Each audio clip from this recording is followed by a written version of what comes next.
Shalom jemaat Tuhan, selamat hari Minggu dimanapun kita berada, baik di rumah, baik di kamar, tapi kita percaya 2-3 orang berkumpul di dalam nama Tuhan, Tuhan hadir di tengah-tengah kita, amin.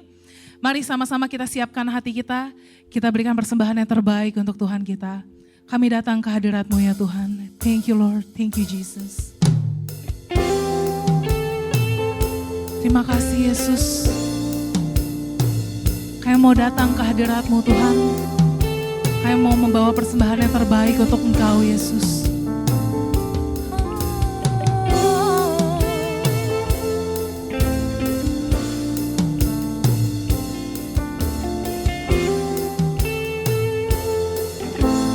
Mari sama-sama jemaat Tuhan.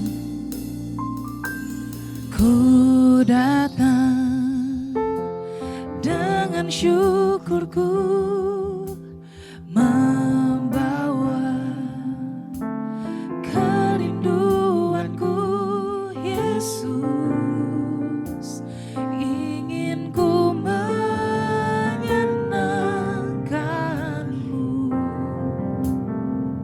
karyamu indah bagi kami. Karyamu indah bagiku, kasih-Nya menyelamatkanku, Yesus. Inilah persembahanku.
Menyembah-Mu Yesus.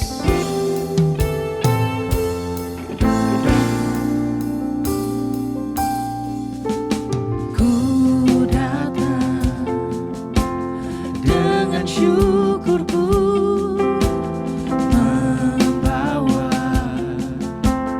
kerinduanku, Yesus. Ingin ku menyenangkan, karyamu indah bagi kami Tuhan. Karyamu indah bagiku, kasih-Nya menyelamatkanku, Yesus. Inilah persembahanku.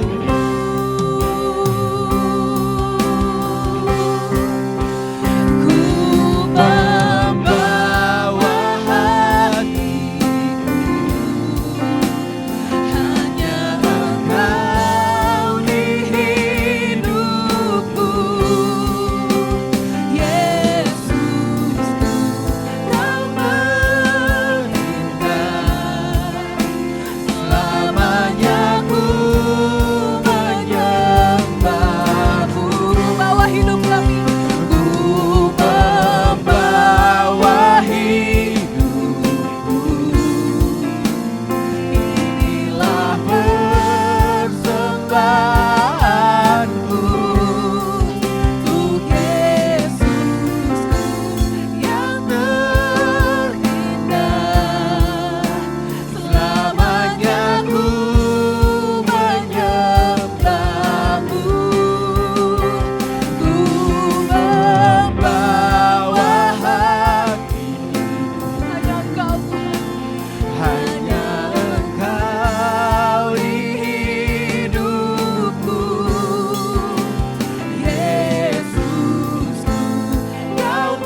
untuk segenap kebaikan-Mu Tuhan dalam hidup kami ya Bapa. Terima kasih untuk anugerah-Mu yang gak berkesudahan dalam hidup kami Tuhan. Terima kasih untuk berkat-Mu yang gak berkesudahan dalam hidup kami Bapa. Terima kasih untuk kasih-Mu yang gak berkesudahan dalam hidup kami ya Bapa. Siapakah kami ini Tuhan sehingga kami layak mendapat kasih-Mu? Siapakah kami ini Tuhan sehingga Engkau rela untuk mati buat kami Tuhan? Siapakah kami ini Tuhan sehingga kami bisa jadi biji mata-Mu Yesus? Terima kasih for the amazing grace Tuhan.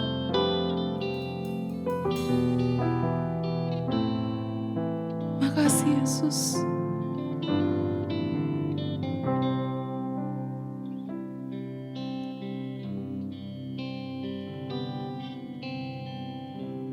Kasih setiamu yang ku rasakan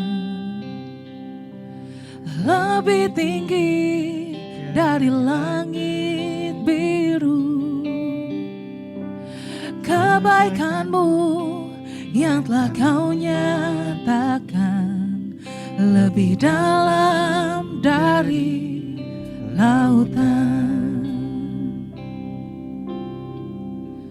Berkat-Mu yang telah ku terima sempat membuatku terpesona. Apa yang tak pernah ku pikirkan, itu yang Kau sediakan bagiku. Siapakah aku ini Tuhan? Jadi biji mata-Mu. Dengan apa kan ku balas Tuhan selain puji dan sembah Kau? Kasih setia-Mu Yesus. Kasih setia-Mu yang ku rasakan lebih tinggi dari langit biru. Kebaikan-Mu yang telah Kau nyatakan lebih dalam dari lautan. Berkat-Mu yang telah kami terima Tuhan. Berkat-Mu yang telah ku terima sempat membuatku terpesona. Apa yang tak pernah ku pikirkan, itu yang Kau sediakan bagiku. Thank you Jesus. Siapakah aku ini Tuhan? Jadi biji mata-Mu. Dengan apa kan ku balas Tuhan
jemaat Tuhan. How I love you Lord, I love you Lord, with all of my heart. I love you Lord, how I love you Lord, I love you Lord, forever I love you Lord. Sama-sama jemaat Tuhan katakan, how I love you Lord, how I love you Lord, yes, I love you Lord, yes Jesus, with all of my heart. I love you Lord, how I love you Lord, I love you Lord, forever I love you Lord, Jesus, Jesus, Jesus, you are the one I love. Oh Jesus, Jesus, Jesus, forever I love you. Jesus, Jesus, Jesus, hanya Engkau Tuhan. You are the one I love. Oh Jesus, Jesus, Jesus, forever I love you Lord, forever and ever. Forever I love you, Lord. Forever I love you, Lord.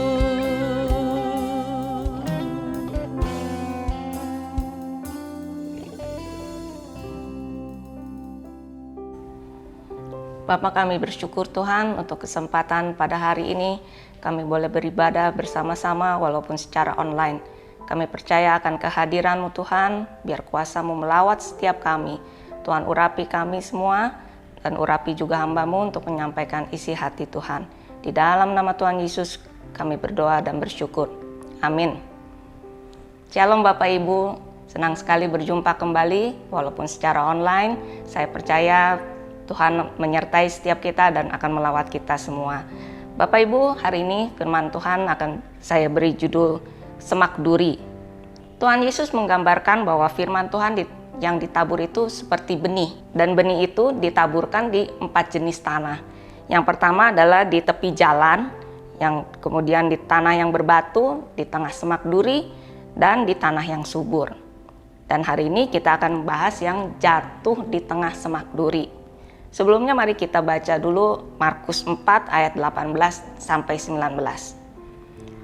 Dan yang lain ialah yang ditaburkan di tengah semak duri.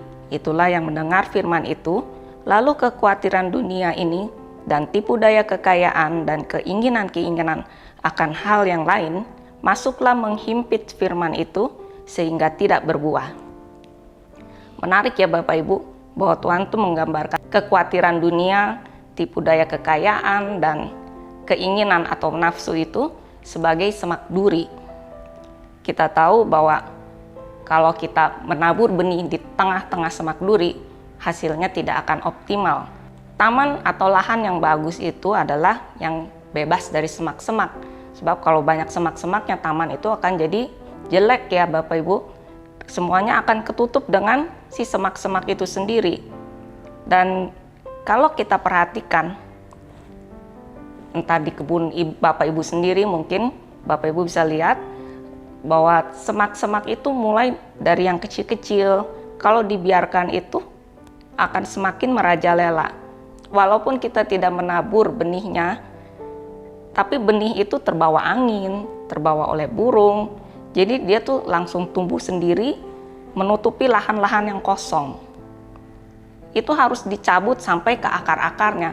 Sebab kalau kita cuma potong pangkas begitu saja, dia akan tumbuh lagi. Dan kita bisa cabut dia itu sedini mungkin sebelum menunggu dia menjadi besar dan siap menabur benihnya lagi.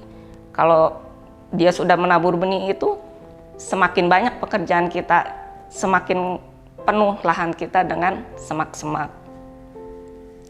Kalau Tuhan menggambarkan lahan itu, tanah itu sebagai hati kita yang ditanam firman Tuhan, kita ingin tentunya hati kita bersih dari semua semak-semak itu. Kita harus waspada dengan semak-semak yang bermunculan di hati kita.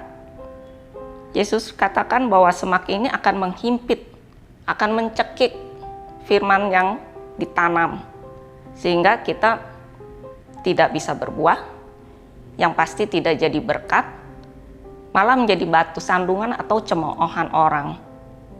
Ada 3 jenis semak duri yang Tuhan gambarkan. Yang pertama, kekhawatiran dunia atau cares of this world. Sibuk dengan memikirkan hal-hal yang bersifat duniawi. Dari 1 Petrus 5 ayat 7, firman Tuhan berkata, "Serahkanlah segala kekhawatiranmu kepadanya, sebab ia yang memelihara kamu." Orang yang hidupnya selalu khawatir akan terkuras energinya, fokusnya, waktunya, letih atau capek secara mental hanya untuk mengatasi ketakutannya, kekhawatirannya itu. Orang-orang seperti ini tidak bisa produktif dan tidak jadi berkat. Misalnya, dia terlalu takut untuk sakit, sehingga vitamin tuh setiap hari banyak banget kayak orang makan kacang. Saking takutnya dirampok, rumah tuh udah dipagari dari depan, belakang, kanan, kiri, atas, bawah. Selalu curiga dengan kedatangan orang-orang. Mungkin piara anjingnya nggak cukup 1, 2, udah 10 mungkin atau lebih, belum satpamnya. Banyak hal yang mengkhawatirkan itu sebenarnya cuma ketakutan dia sendiri. Ada juga mungkin yang ibu-ibu ya, mungkin takut kalau dirinya tuh nggak dandan, takut nggak cantik, takut nggak dipandang orang, takut nggak dihargai, sampai kemana-mana harus bawa hairstylist, makeup artist pribadi.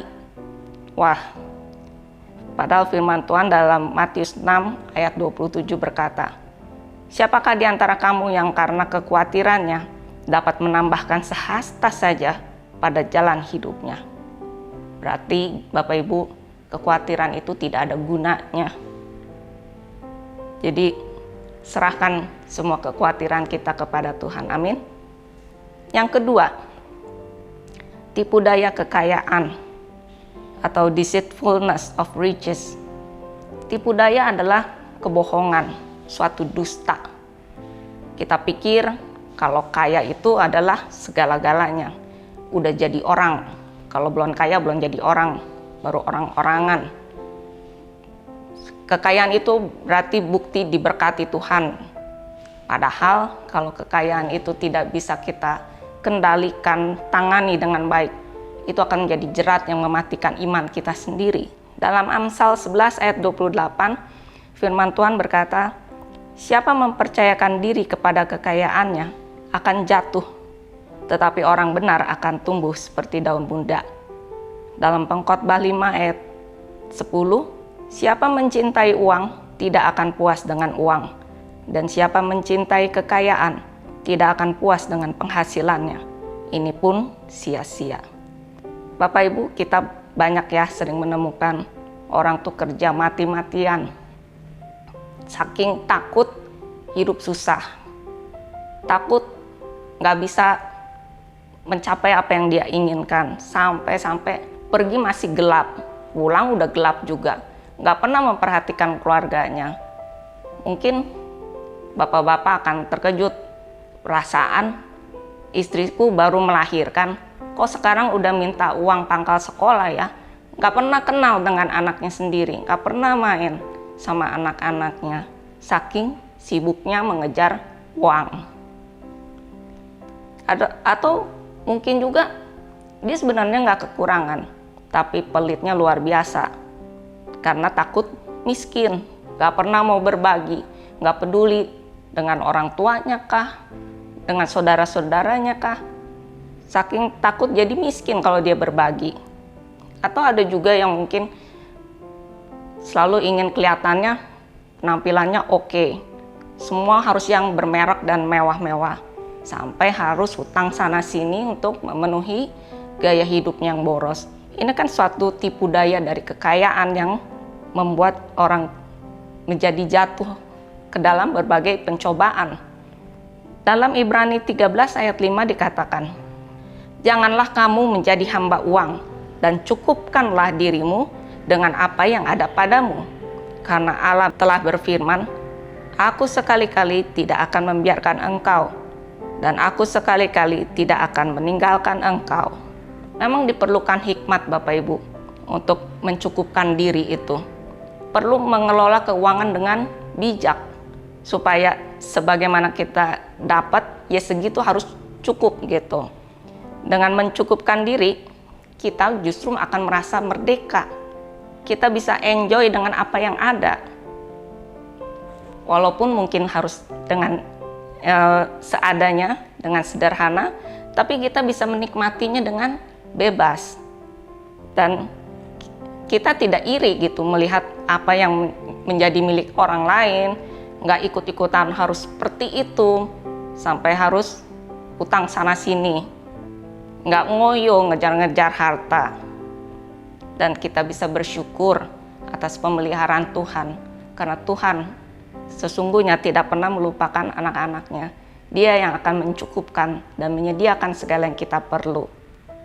Yang ketiga Bapak Ibu adalah keinginan akan hal yang lain, the lust of other things. Kata keinginan itu atau lust itu bicara tentang hawa nafsu. Kalau menurut kamus besar itu, nafsu itu berarti keinginan atau gairah meradang, kecenderungan atau dorongan hati yang kuat untuk berbuat kurang baik. Yakobus 1 ayat 14-15 berkata, "Tetapi tiap-tiap orang dicobai oleh keinginannya sendiri, karena ia diseret dan dipikat olehnya. Dan apabila keinginan itu telah dibuahi, ia melahirkan dosa, dan apabila dosa itu sudah matang, ia melahirkan maut." Nafsu di sini identik dengan perbuatan daging. Bapak Ibu bisa lihat sendiri apa itu perbuatan daging di Galatia 5 dari ayat 19-21. Nah, sedangkan Roma 8 ayat 13 berkata, "Sebab jika kamu hidup menurut daging, kamu akan mati. Tetapi jika oleh roh kamu mematikan perbuatan-perbuatan tubuhmu, kamu akan hidup." Jadi Bapak Ibu, kita tidak bisa menuruti keinginan-keinginan nafsu kita. Banyak hal, mulai dari percideraan, amarah, pesta pora, kemabukan, perselisihan, segala macam perbuatan daging itu harus kita buang. Kita harus menjaga hati kita untuk bersih dari semua semak-semak duri yang Tuhan katakan itu. Karena semua itu bisa menghimpit firman Tuhan yang Tuhan sudah tanam di dalam diri kita. Caranya, Bapak Ibu, yang pertama adalah kenali. Dari Mazmur 139 ayat 23-24, "Selidikilah aku ya Allah, dan kenalah hatiku. Ujilah aku dan kenalah pikiran-pikiranku.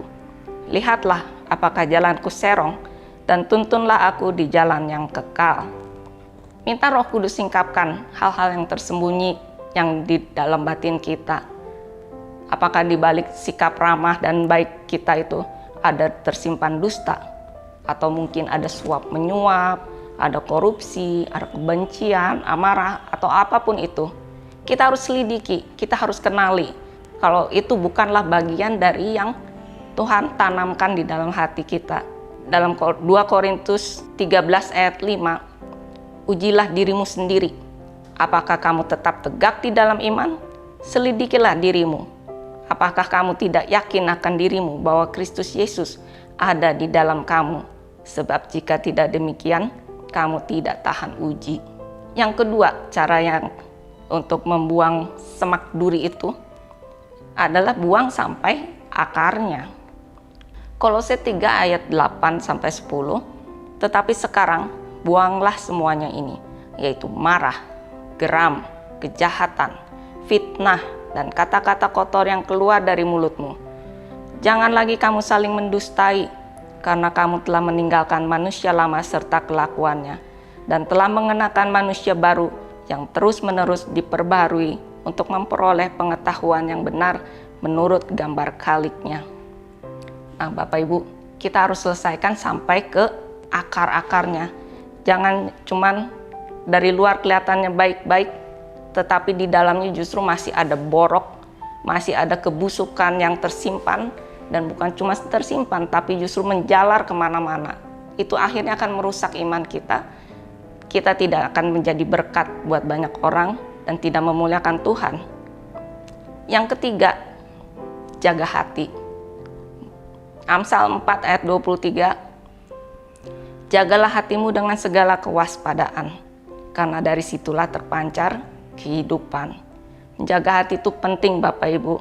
Lukas 6 ayat 44-45 berkata, sebab setiap pohon dikenal pada buahnya. Karena dari semak duri orang tidak memetik buah ara, dan dari duri-duri tidak memetik buah anggur. Orang yang baik mengeluarkan barang yang baik dari perbendaharaan hatinya yang baik, dan orang yang jahat mengeluarkan barang yang jahat dari perbendaharaannya yang jahat. Karena yang diucapkan mulutnya meluap dari hatinya. Mari Bapak Ibu, kita jaga hati kita dengan baik supaya bersih dari semua semak duri yang selalu siap untuk tumbuh dan menguasai hati kita. Yang siap juga untuk menghimpit firman Tuhan yang telah ditabur. Biarlah pikiran kita, perkataan, perbuatan, gaya hidup, bahkan postingan-postingan kita pun lahir dari hati yang bersih, yang selaras dengan firman Tuhan, yang berkenan di mata Tuhan, dan yang memuliakan namanya. Amin. Mari kita berdoa. Bapa, terima kasih Tuhan buat firman-Mu. Biar firman-Mu ini Tuhan boleh mencelihkan kami, bahwa mungkin masih ada semak-semak duri di dalam hati kami, di dalam kehidupan kami. Tuhan mau nyatakan, dan kami mau buang semuanya itu Tuhan, supaya hati kami boleh menjadi hati yang bersih, yang dimana firman-Mu ditanamkan, boleh bertumbuh dan menghasilkan buah, yang memuliakan Tuhan, yang menyukakan hati Tuhan. Terima kasih Bapa, Roh Kudus bekerja terus di dalam hati kami ya Tuhan. Tuhan ambil alih kehidupan kami selanjutnya. Di dalam nama Tuhan Yesus kami berdoa dan mengucap syukur. Amin. Mari kita satukan hati, kita berdoa. Bapa Surgawi, bersyukur untuk ibadah pagi hari ini. Kau kembali mengingatkan kami untuk terus menjaga hati, agar sikap kami, perkataan, perbuatan kami selaras dengan firman Tuhan. Sehingga dalam seluruh kehidupan kami boleh memuliakan Engkau, bukan malah menjadi batu sandungan yang mempermalukan. Tolong kami Tuhan, Roh Kudus menolong supaya kami boleh mampu mengekspresikan Kristus dalam hidup kami secara nyata, sehingga keluarga, orang-orang di sekitar kami boleh sungguh melihat perubahan yang terjadi yang dilakukan oleh Roh Kudus-Mu. Terima kasih Tuhan, kami juga berdoa bagi seluruh jemaat-Mu dimanapun berada. Kami percaya Tuhan sudah melawat, Tuhan menyatakan diri, dan membawa kami juga boleh semakin bertumbuh dewasa di dalam Engkau, semakin mengenal dan mencintai Engkau Tuhan. Tolong kami dalam segala keadaan, yang lemah boleh dikuatkan, yang sakit disembuhkan, yang berbeban berat diberikan kelegaan, pertolongan-Mu selalu nyata dan tepat waktu. Kami berdoa menyerahkan semua jemaat-Mu dalam tangan-Mu Tuhan. Kami juga berdoa bagi Gereja Bethel Indonesia, Ketua Umum kami, Bapak Pendeta Rubin Adi Abraham bersama keluarga, demikian juga seluruh staf BPP, MP, MPL, Ketua-Ketua BPD dan BPLN dimanapun berada, bahkan gembala, pejabat, dan jemaat GBI, satukan hati kami untuk melakukan apa yang baik benar di mata Tuhan. Kami menuntaskan amanat agung Tuhan Yesus dengan karakter Kristus yang nyata. Bahwa kami Tuhan, Gereja Bethel Indonesia, bukan membangun kerajaan sendiri, tetapi membangun kerajaan Allah. Kami berdoa bagi kota Bogor, kiranya Bogor boleh menjadi kota Shalom, yang penuh dengan otoritas dan damai sejahtera Tuhan. Bahkan bangsa kami Tuhan, dari mulai Presiden, Wakil Presiden, para Menteri, TNI, Polri, dari tingkat pusat sampai ke daerah, Tuhan kiranya Engkau memberikan roh yang takut akan Allah. Berikan kepada para pemimpin kami hati yang baik Tuhan, sehingga pemerintahan ini boleh dipimpin, dikelola seturut dengan rencana Tuhan. Kami berdoa bagi pemilihan presiden tahun mendatang, kiranya Tuhan menetapkan pemimpin yang tepat bagi bangsa kami ini. Hati raja seperti batang air di tangan-Mu, Tuhan yang menetapkan yang terbaik. Terima kasih Tuhan, kami menyerahkan seluruh doa kami dalam tangan-Mu. Datanglah kerajaan-Mu, jadilah kehendak-Mu Tuhan, sehingga hidup kami semua boleh mengalami sukacita yang besar, kemenangan yang besar bersama Tuhan. Sebelum kami berpisah, kami rindu menerima berkat dari Tuhan. Bapak Ibu yang terkasih, mari angkat tangan kita dan terima berkat dari Tuhan. Tuhan memberkati dan melindungi engkau. Tuhan menyinari engkau dengan wajahnya dan memberi engkau kasih karunia. Tuhan menghadapkan wajahnya kepadamu dan memberi engkau damai sejahtera. Berkat anugerah kasih yang berlimpah dari Allah Bapa dalam cinta kasih, pengorbanan teladan Tuhan Yesus, penyertaan kuasa kemenangan, sukacita dari Roh Kudus menyertai engkau mulai saat ini sampai selama-lamanya. Terimalah semua berkat ini dan jadilah berkat. Bahkan terimalah juga segala berkat yang mengiringinya. Apa yang kau perlukan, Tuhan cukupkan dengan berlimpah. Bahkan apa yang tidak pernah engkau lihat, dengar, tidak pernah timbul dalam hatimu, Tuhan sediakan bagi engkau yang mengasihinya. Terimalah semua berkat ini. Di dalam nama Tuhan Yesus Kristus. Bersama-sama kita katakan, Amin. Tuhan Yesus memberkati.